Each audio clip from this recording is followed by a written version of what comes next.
வணக்கம். நான் உங்கள் தமிழ் தோழன். இன்னைக்கு செய்தி என்ன அப்படின்னு பார்த்தீங்கன்னா, இந்த நீட்டு இப்போ பயங்கர ஒரு பெரிய போராட்டமாக வந்துட்டுருக்கு. என்ன அப்படின்னு பார்த்தீங்கன்னா, அதாவது 720க்கு 720 மார்க் 67 பேர் எடுத்துருக்குறாங்க.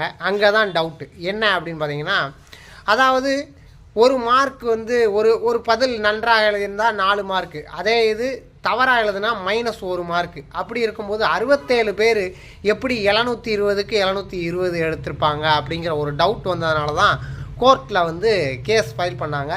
அது போக பார்த்திங்கன்னா, சரி மைனஸ் மார்க்லாம் இருக்குது, கணக்குப்படி பார்த்தா நல்ல கால்குலேஷன் போட்டு பார்த்தா 718 மார்க்கு 719 மார்க்லாம் எடுத்திருக்காங்க. அதுக்கு வாய்ப்பே இல்லை ராஜா அப்படிங்கிற மாதிரி நம்ம ஆளுங்க கால்குலேஷன் போட்டு சொல்லியிருக்காங்க.